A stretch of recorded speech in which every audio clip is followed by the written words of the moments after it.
I want to try and put our operatic twins in context.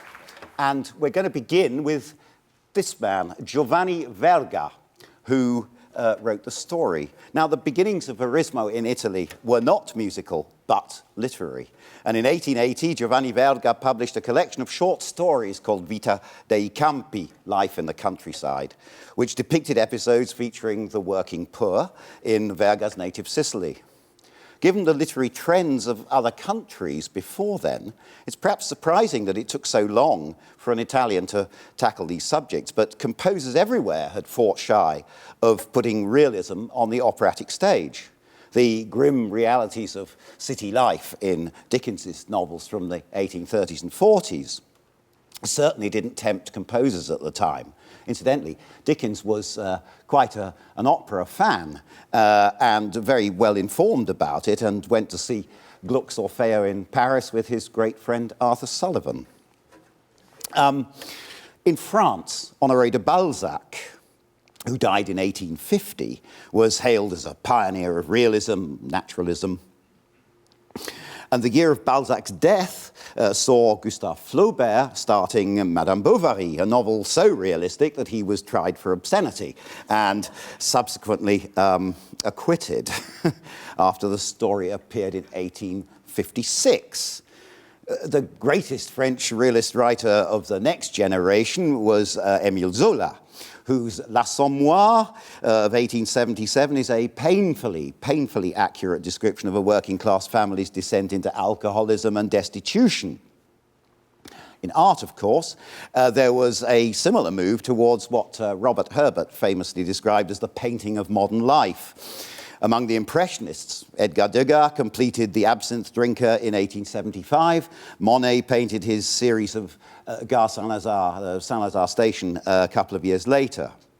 It's in France as well that we find the one spectacular operatic precursor to the kind of realism that was to be sought by the authors and composers associated with Verismo in Italy. And that's the last 10 minutes or so of Bizet's Carmen, first performed in 1875. 5 years before Verga's stories appeared. A truly innovative operatic treatment of a realist story with a setting that was rough, urban, and working class. Back to Giovanni Verga. He was born in Catania in Sicily in 1840 to a prosperous family. In the 1870s, he moved to Milan, but returned in the 1890s to his native Sicily, where he spent the rest of his life. He died in 1922, showered with Sicilian honors. His Life in the Country, this collection of short stories, was published in Milan in 1880. Verga's cast of characters are farm workers, shepherds, miners, villagers, publicans, innkeepers, and so on.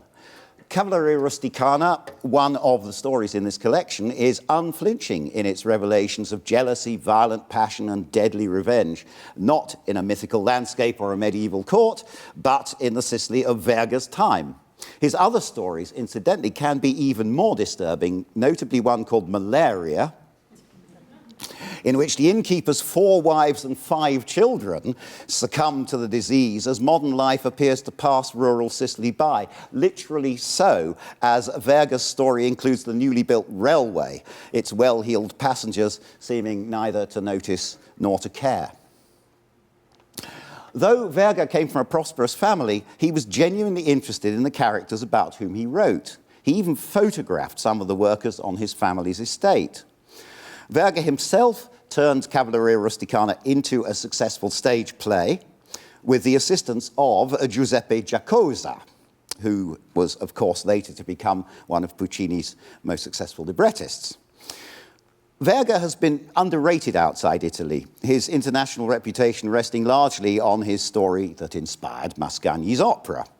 One of Verga's most energetic champions in Britain was D.H. Lawrence, who published English translations of Verga's stories in the 1920s, and who was, alas, no fan of Mascagni's. In the introduction to his translation of Cavalleria Rusticana, he wrote, "Everyone knows, of course, that Verga made a dramatized version of Cavalleria Rusticana, and that this dramatized version was the basis of the ever-popular little opera of the same name. So that Mascagni's rather feeble music has gone to immortalize a man like Verga, whose only popular claim to fame is that he wrote the aforesaid libretto. But that is fame's fault, not Verga's," says D.H. Lawrence. We can quarrel with Lawrence's assessment of the music, I certainly do, but not with his belief in Verga's writing. To a friend, actually, he described Cavalleria Rusticana, the story, as extraordinarily good, peasant, quite modern, and Homeric. In July 1888, the Milan music publisher Edoardo Sonzogno announced his second competition for a new one-act opera by a young composer. 5 years earlier, the judges of Sonzogno's first competition had managed to overlook Puccini's La Villa. And in 1888, it was Umberto Giordano's turn to be eliminated before the final stage. Not surprising, though, because more than 70 composers submitted operas to this competition. The winner was Mascagni, then in his mid-20s.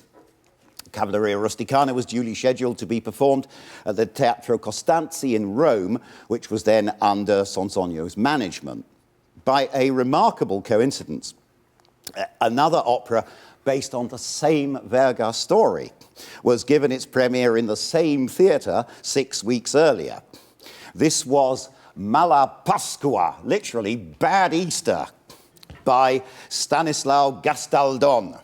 First performed on the Tuesday after Easter, its title, alas, mirrored its destiny. 4 performances were quite well received by the audience, not by the critics, while the Catholic press decried it as a sacrilege and a vile insult devised for the entertainment of Freemasons and vulgar people.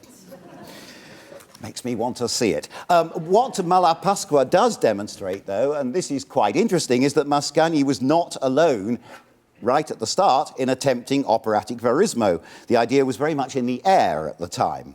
But Cavalleria Rusticana was certainly the first to grip the public imagination, and it did so from the moment of its first performance.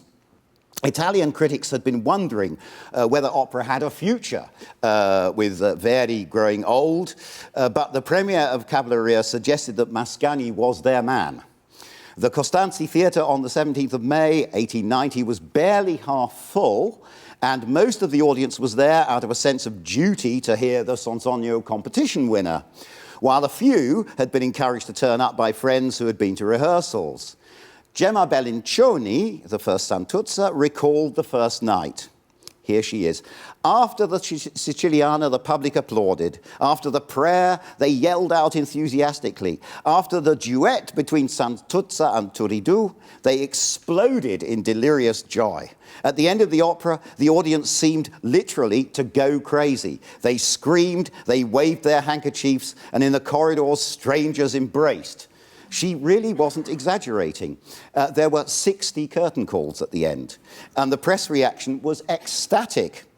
Cavalleria was quickly taken up by houses all over Italy and soon all over the world. But this astonishing success leaves one question. What exactly makes it a Verismo opera? In the case of Cav, the simple answer is that it was based on Verga's Verismo story. But there are other reasons.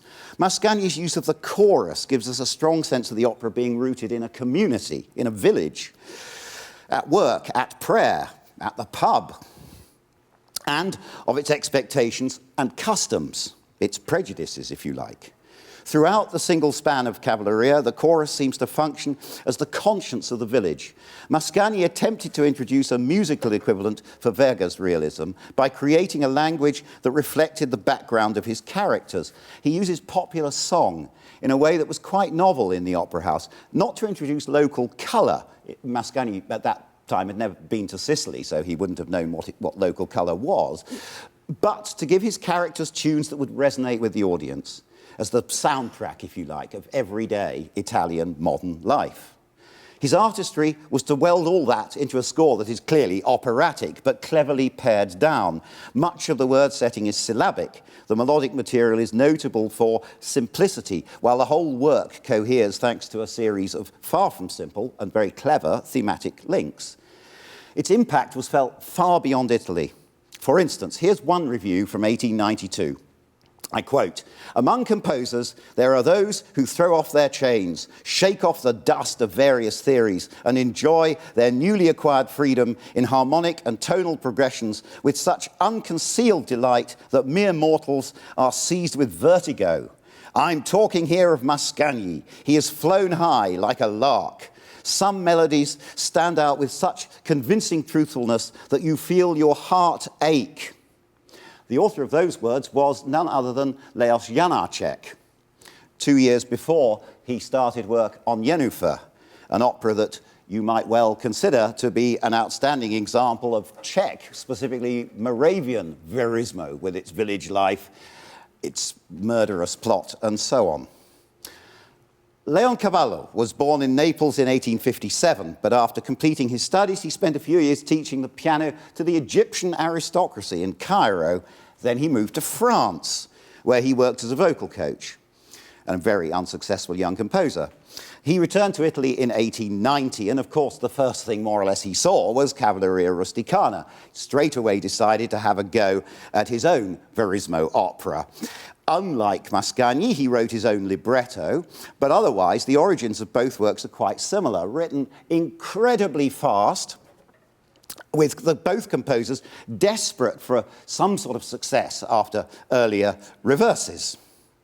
Leoncavallo completed Pagliacci libretto and score in less than 6 months, and very cannily offered it not to Ricordi, Milan's preeminent publisher, but to Sonzogno, as another short opera to add to a catalogue that already included Cavalleria Rusticana. Good move.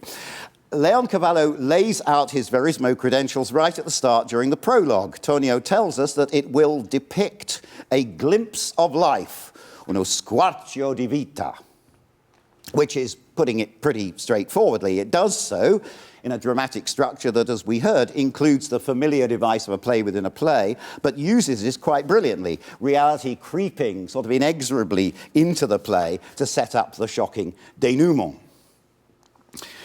Leoncavallo claimed that the plot was based on real events from his childhood. However, though his father was a judge, the composer himself was a notoriously unreliable witness. He claimed the idea came from a murder committed by one of his family's servants in 1865, but at best that's only half true. The first performance was given at Milan's Teatro del Verme on the 21st of May, 1892, almost exactly 2 years after Cavalleria.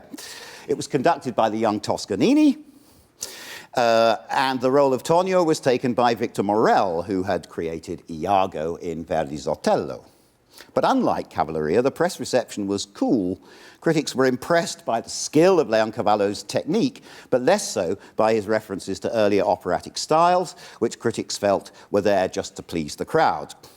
It certainly worked. With the Italian public, Pagliacci was an immediate success, much to Mascagni's irritation, of course. I need to very quickly bring one other composer into the story, by far the most successful Italian musician of his generation. During the summer of 1892, Giacomo Puccini was working on Manon Lescaut, and he asked Leoncavallo, who had already helped him on earlier occasions, to write some lines of text for the opera, at least one of which made it into the Act II love duet. The two composers had a warm friendship at the time, but this was soon to end. One day, in March 1893, at a meeting in Milan's Galleria, they were talking about current projects and were shocked, to put it mildly, to discover that each was planning an opera based on the same story. This is, of course, Murger's Scenes of Bohemian Life, La Bohème. Puccini's Bohème began its triumphant conquest of the world's opera houses in 1896, and Leoncavallo's opera, with exactly the same name, had its premiere the following year. Though Puccini admired Leoncavallo's libretto very much, he was greatly relieved to discover that the score didn't live up to the promise of the text. After the first performance of Leoncavallo's Bohème, Puccini wrote a wickedly funny poem which he sent to his sister. Roughly translated, Leon was trumpeted, Cavallo was sounded, but there's only one Bohème. Unsurprisingly, and despite some lovely moments in Leoncavallo's score, history seems to be with Puccini on this one. What of our famous operatic twins? Cav and Pag were finally performed on the same bill at the Metropolitan Opera in New York on the 22nd of December 1893. In fact, it was Pag and Cav on that occasion, with Nelly Melba as Nedda, Fernando de Lucia as Canio in Pagliacci, followed by Emma Calve as Santuzza and the Catalan tenor Francesco Viñas as Turiddu. From then on, the two operas have been more or less inseparable. Anyone who loves to trawl through operatic statistics can spend an entertaining afternoon looking for the occasions when they were given with other operas. Perhaps the most intriguing, at least the marketing device, was the world premiere of Granados' opera Goyescas at the Met in 1916, when it was paired with Pagliacci. Won't have been difficult to sell the new opera to the Met audience, with the prospect of Caruso singing Canio in the second half. The careers of Mascagni and Leoncavallo post-Cav and Pag were certainly successful, but neither of them could sustain achievements to compare with Puccini, whose Il Tabarro is one of the greatest later examples of the purest, most vicious and sordid Italian Verismo. Fantastic work. Neither Mascagni nor Leoncavallo attempted to write new operas in the style of their startling early successes, but the influence of these and other Verismo operas, including La Bohème, reached beyond Italy's borders. Gustave Charpentier's Louise, subtitled A Musical Novel, by the way, was first performed in Paris, the city that inspired it, in 1900. I've already mentioned Jennifer, and there's also Eugen d'Albert's Tiefland for a bit of German Verismo. So much for the Verismo diaspora. What of the man who started it all? 20 years after writing Cavalleria Rusticana, a journalist asked Mascagni in 1910 if he was now espousing full-blown romanticism. Mascagni replied, "Absolutely, and imagine, I began with Verismo, but Verismo kills music. It is in poetry, in romanticism, that inspiration finds its wings." But when he was composing Cavalleria in a desperate hurry, Mascagni surely demonstrated beyond a doubt that Verismo could indeed inspire rather than inhibit music. And by the time he died in 1945, Cavalleria had clocked up over 14,000 performances in Italy alone, never mind abroad, testimony to its extraordinary power still to excite and move us. Thank you very much.